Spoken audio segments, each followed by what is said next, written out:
Hello, I'm Dave, and I'm a dragonaholic.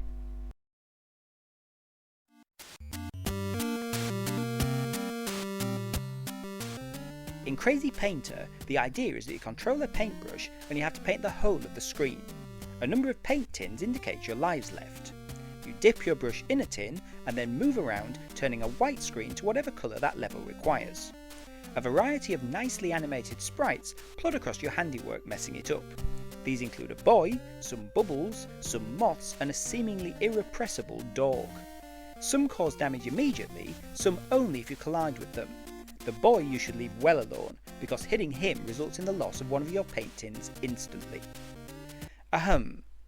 Does that sound like a game to set the dragon on fire? What do you think? Quite apart from the boring monotony of every screen, Crazy Painter can't actually tell when you've finished your work. You have to hit space to tell it so.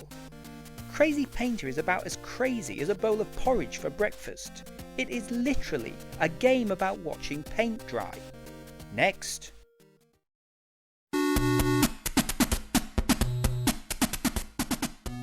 Football Manager was available for loads of the 8-bit computers, and the Dragon was no exception.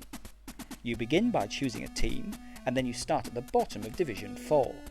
You try to win as many matches as you can by choosing which players should be part of your team.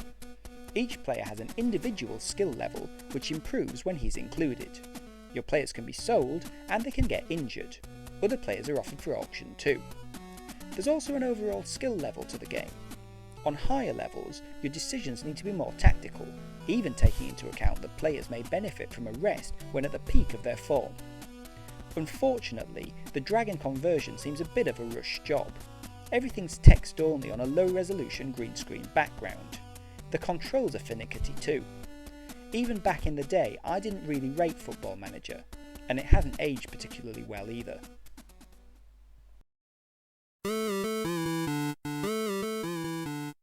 Scottish sounding MacDougall's Last Stand plays okay, but something horrible obviously befell this game on its way to launch. You're supposed to be Jamie MacDougall. That sounds like a human, but you're actually a frog. No matter, I'll just concentrate on the mission. What's that again, Blaby? Avoid the Sazanacs. Presumably the Sazanacs are those two things milling about then. The blue one moves in a set pattern on each screen, so he's easy to avoid. The red one appears at random every time you enter or exit a screen, meaning the best way to avoid him is to just constantly re-enter until he's not where you don't want him to be. You can also shoot at him, with your long, weird, froggy tongue. You're also apparently supposed to collect the bagpipes in the maze, yet when you touch them they're changed, firstly to a web and then to a piece of the maze. If you don't touch them for a while, your tongue also stops working.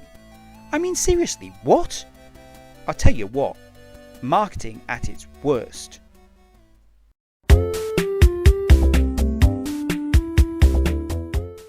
POGO Joy is a simple cubic domain arcade game.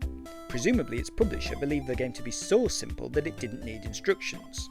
All you have to do is to move around lighting up the blocks on the floor.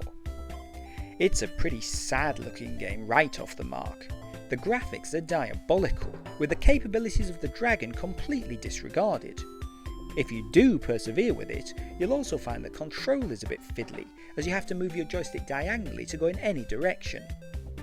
There's little skill to avoiding the one nasty that patrols skill level 1, so you should probably always play on skill level 4, where you at least need some skill to complete a screen. Unfortunately, Pogo Joe feels more like a magazine type-in than a full-price game, and although it does have 15 screens to tax you, it's probably only going to attract complete basket cases like me to play through them.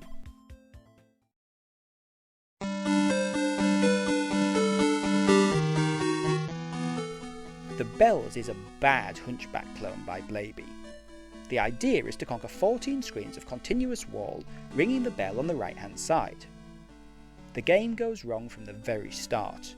Left and right controls work as you expect, but you have to jump directly up with one key and across with another. This wouldn't be so terrible in itself, but the game also has awful collision detection. You can see the worst of this if you jump for the bell rope when you reach the end. In most Hunchback clones, you have to do this. In the Bells, the game must register you in a specific pixel position, So if you jump up, instead of winning the screen, you die instead. You can even die if you jump and then land further on than the bell rope. When you lose your 3 lives, the game whips back to the first screen. No high score, no credits, no escape. I'd recommend you therefore avoid the trappings of this so-called game altogether.